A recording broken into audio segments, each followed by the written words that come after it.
Are you guys excited to be at her conference? How amazing have these speakers been? A round of applause for all the amazing speakers today. Hell yeah. Amazing.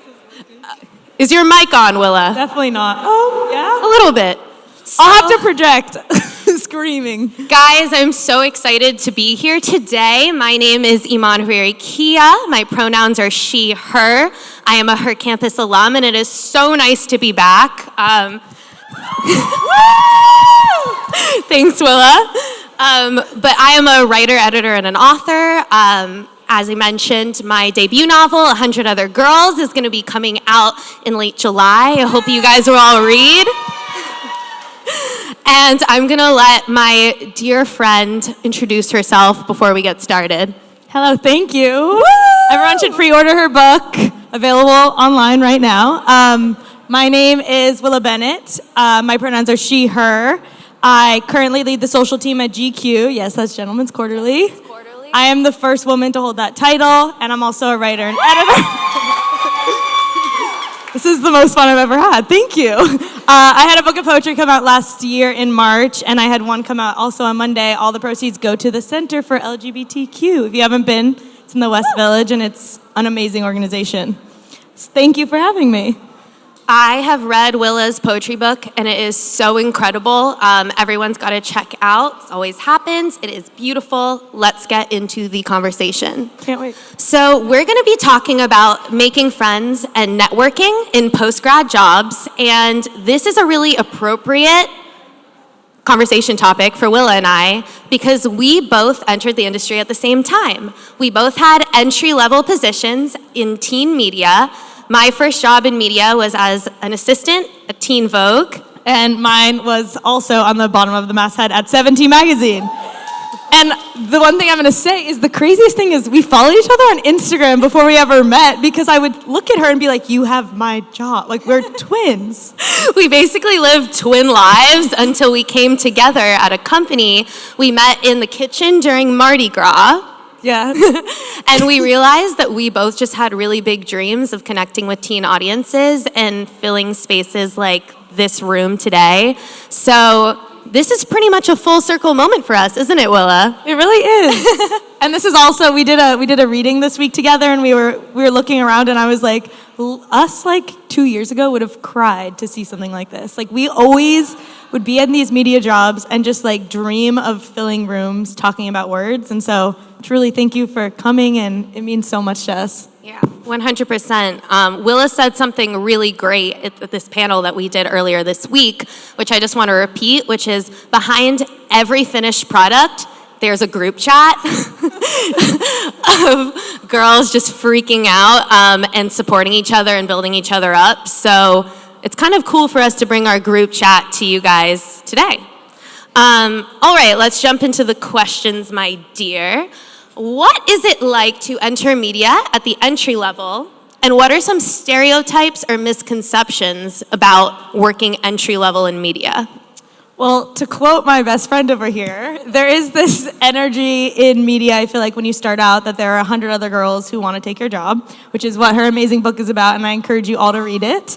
That has been a topic of the group chat recently. I don't pay her to say these things. So I think that mentality was something that we bonded over a lot, because it's this thing where it's like, oh, you have to work 24/7. You have to burn yourself out. You have to give them everything. And if you don't do those things, there will be 100 other girls outside the building ready to take that. And I feel like what's great about making real friends in the industry is that you can really bond over that. And, you know, we talk about burnout. We talk about, like, what are some things that should be published for this audience? Maybe some things that you want to hold for yourself. And I feel like we both always wrote, and we both were always there because we cared about teen audiences. And that was something that continued to more be the impetus of our work rather than, being scared that someone was going to take our job. I think that's so true. And I think that's something that you really encounter when you're entry level at any job is that there's this attitude of, oh, you don't like how many hours you're working? Oh, you don't like these working conditions? Well, you're replaceable.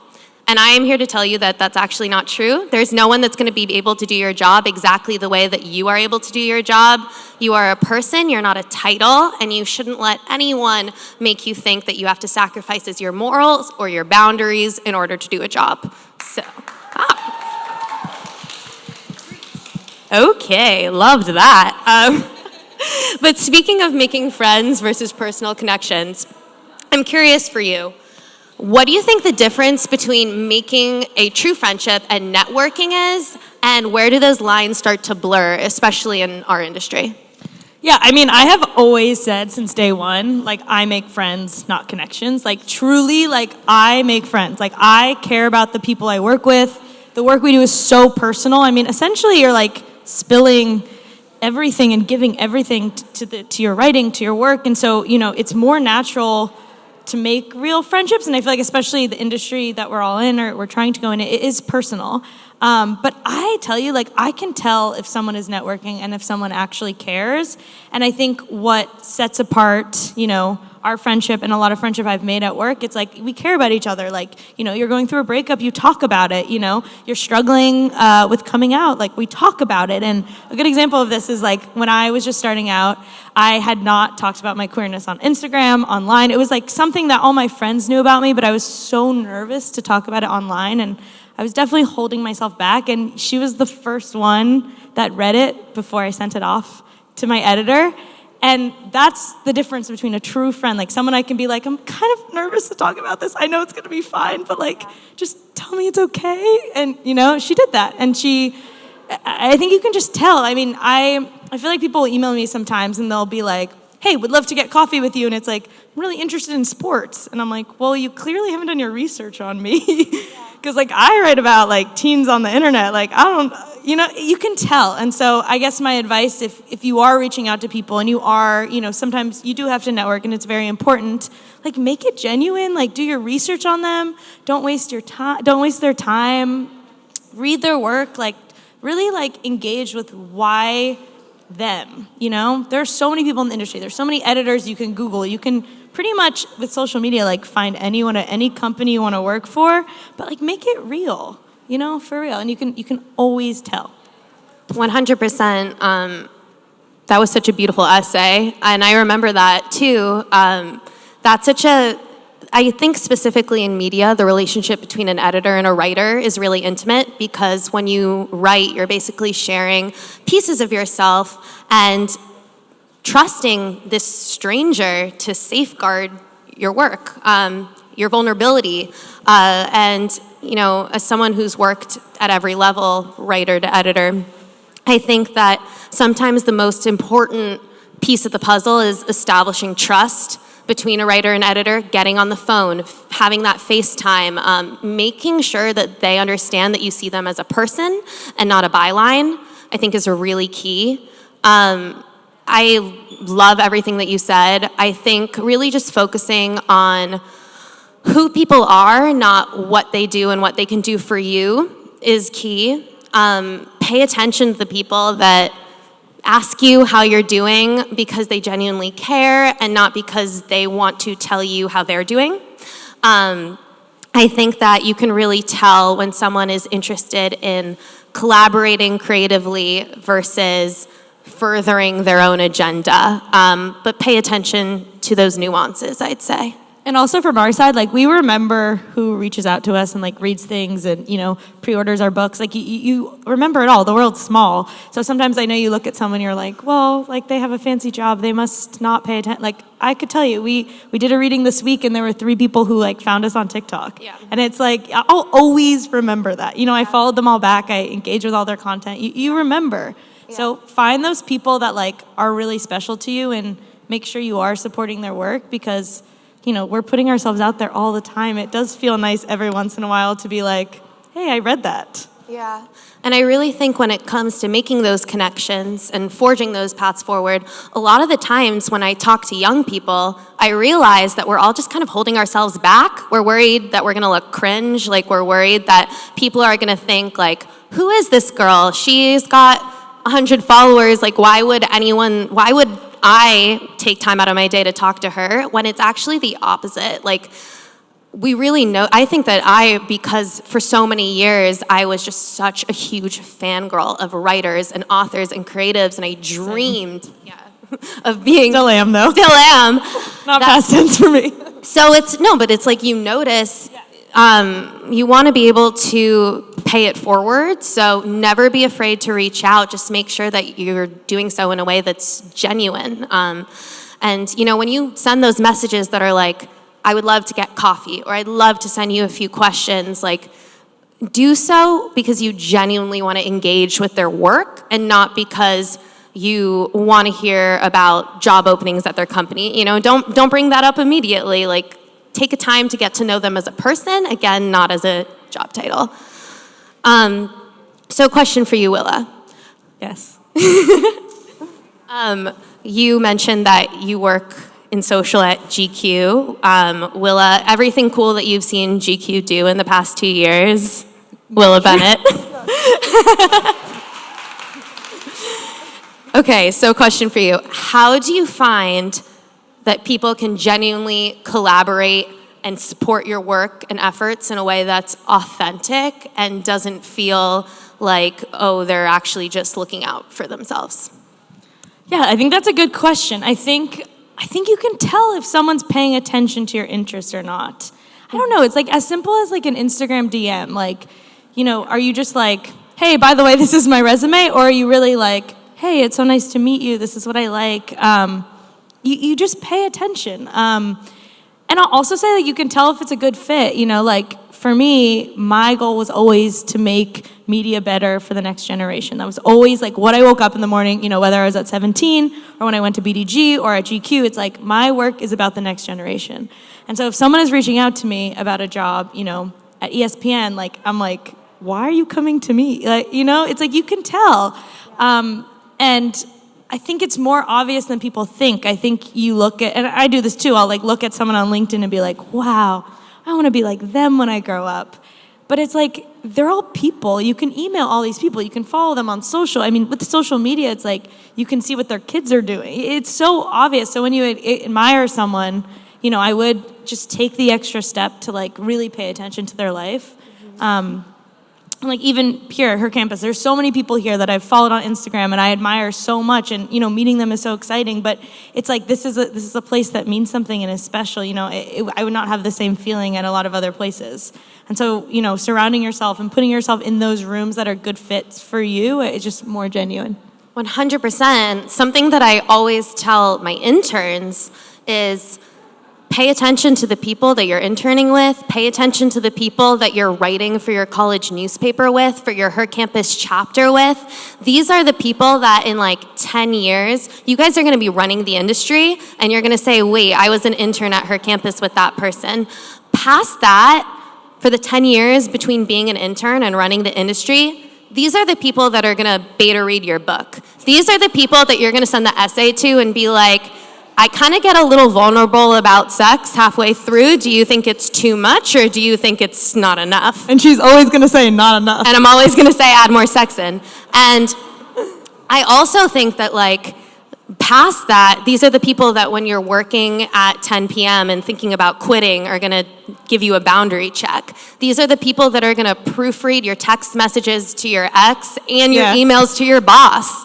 So don't think about it as, this intern seems to like have a great work ethic. Maybe we can collab 5 years down the line. Think about it like maybe we should go see Everything Everywhere All at Once together and then actually talk about the significance, I agree.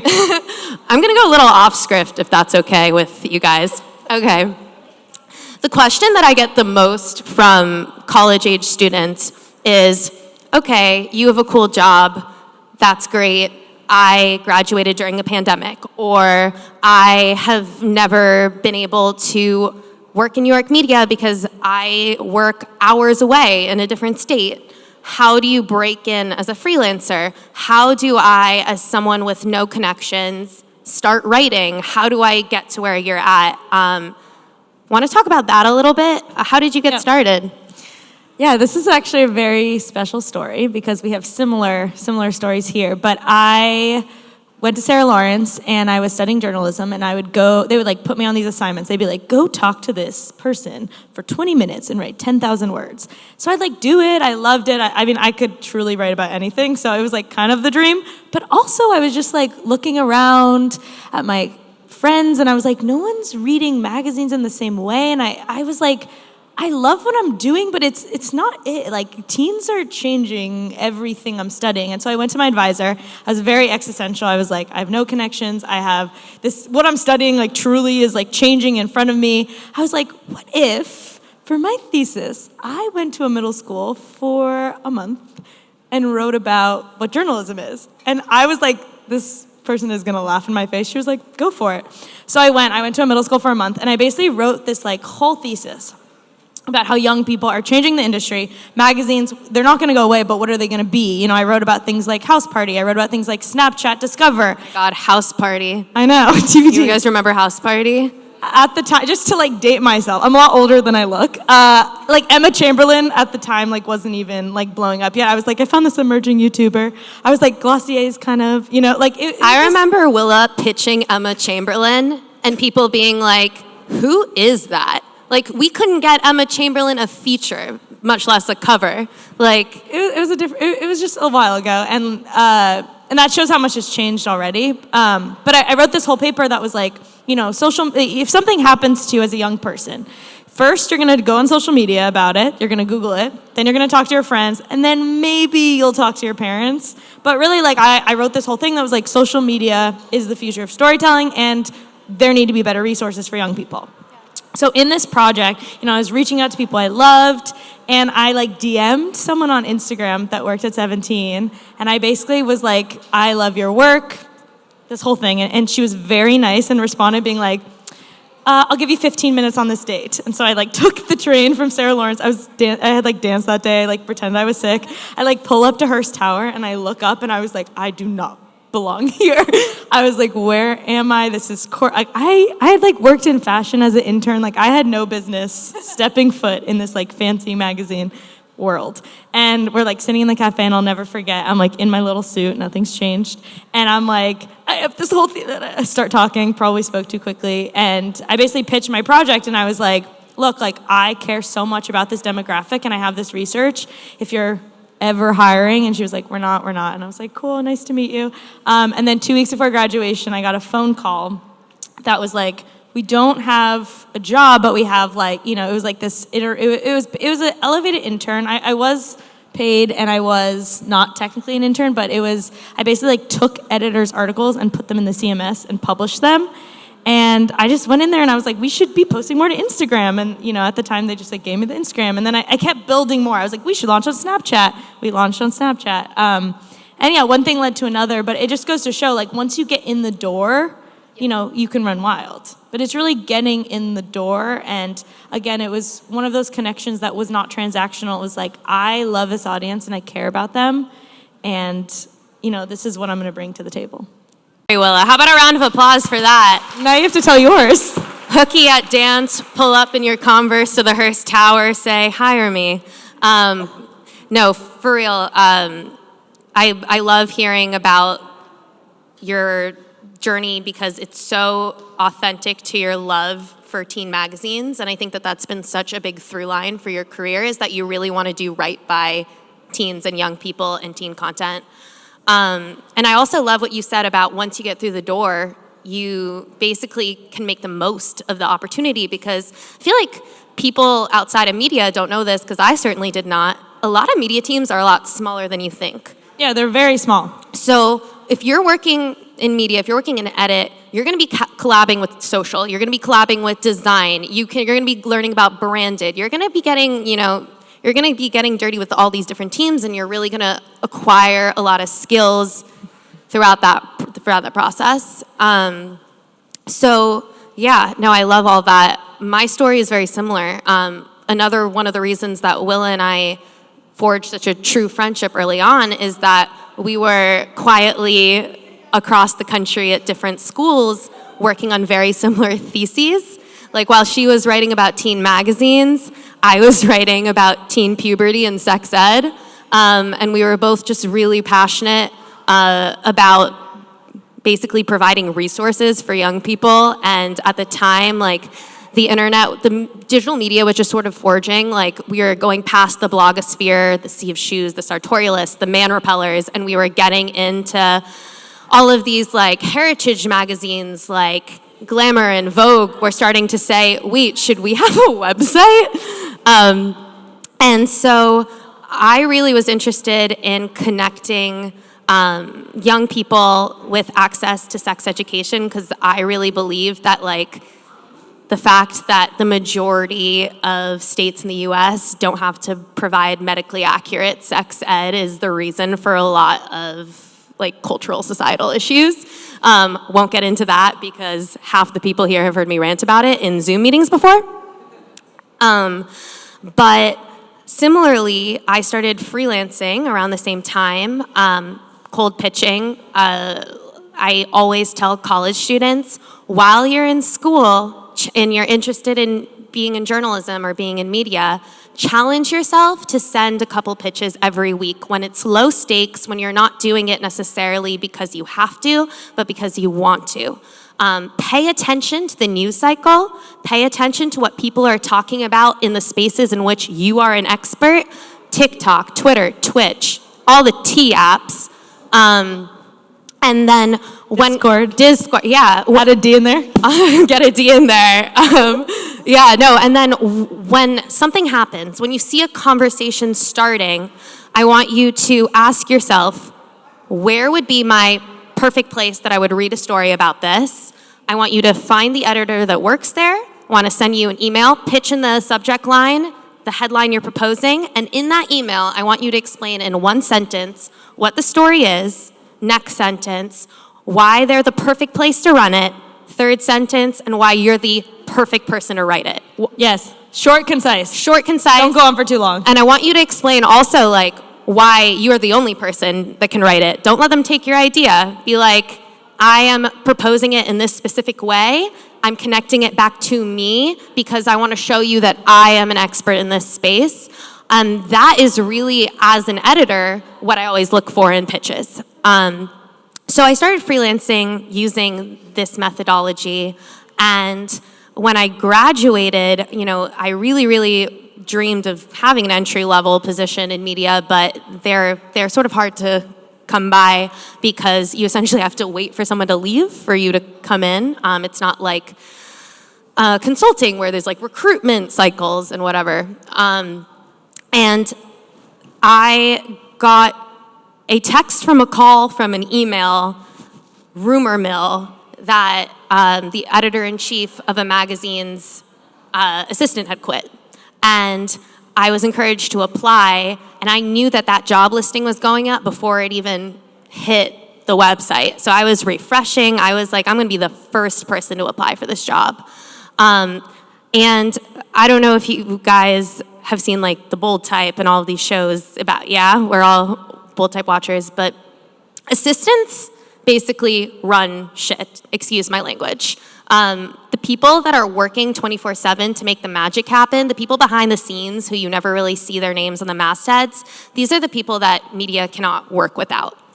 So essentially, they needed someone in ASAP. So I applied, and when I say that I had the craziest 10-day cycle in which I was contacted, I phone interviewed, I did my edit test, I was in there interviewing, similar to Willa, pulled up to Condé Nast in an all-white outfit similar to my own, and red Dorothy shoes, thinking, like, I'm about to be the coolest person to ever walk into this building.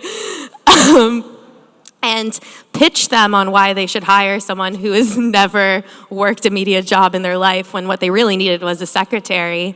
And it was one of those things where it was like, there were 100 reasons why I should talk myself out of doing it. That job description said 4 to 5 years of experience working as an assistant. I came in and was like, I wrote the best thesis. You want to read it? But you really have to stop telling yourself that you shouldn't put yourself up for something because there's no way you can get it. Stop holding yourself back because you're worried that people will think something specific about you. You have to believe in yourself first and foremost. And it's not always going to be a yes. If you work in journalism, you're probably going to hear a lot of no's. That said, like, what were you going to say? Yeah, and you just have to be okay with that. You have to be okay with being like, no, but maybe this. Yeah. Switching it. But yeah, I agree. I think with everything, like publishing a piece or, writing a book or, going for that job interview, like there's so many reasons not to do it. But like, So what a true. shame to hold yourself back. Like you need to like walk into that room and be like, I am here and I'm going to make the most of it. And yeah, just the other day I was doing this reading and she texted me right before being like, what are you going to read? And I was like, oh, I wrote it today. Honestly, it needed you to edit it, but there's no time and I'm just going to go for it. And I think you texted me back. She was like, you just got to own it. And I was like, so true, bestie. Like, I just got to own it. Like, I was there reading something unedited and with my full chest, I was like, this is the best thing I've ever written. Game time decision. She was like, I could read from the poetry book. I could read this thing I wrote on the walkover. I'm thinking on the walkover. But that's so true. You just have to believe that, like, if you have the confidence to pull something off, other people will believe it too. And something that I really learned, and I feel like I've actually said this to some of the people in the audience, is that everyone's faking it till they make it. Everyone does not know 100% what they're doing all the time. I promise you that the CEOs that you look up to are, halfway through the day, they need to have 5, check in with themselves, make sure that everything's okay, do their meditation app, and listen to some ASMR on TikTok. And they all have group chats. That's the tea here. They all have group chats that are like, hey, should I read that thing at that town hall? And their besties are like, go off, full chest, go for it. Full circle moment is that behind every successful person is a group chat that created that successful person. And if you think about what is Her Campus, it's a women's media company that's founded by a group chat, 3 close friends. And that's really beautiful, right? I think we probably have to wrap soon. But yeah, can we do one question, Kara? Just for fun? Yeah. Does anyone want to ask anything? Oh, wow, exciting. So excited. What's your name? My name is Lane. Nice to meet you. Nice to meet you. Hey, Lane.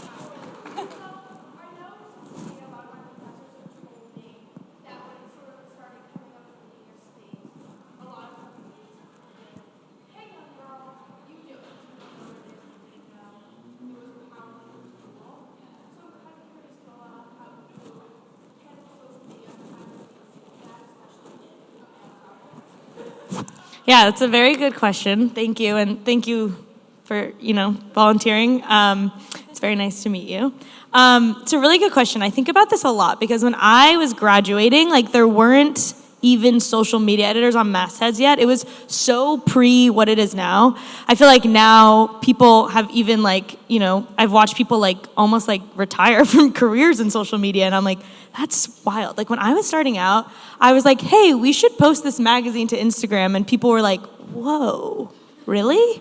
So yes, it is a new profession. No one knows what's next. No one knows what to do after being the head of social. People are figuring it out, and I think I attribute the pandemic to a lot of that.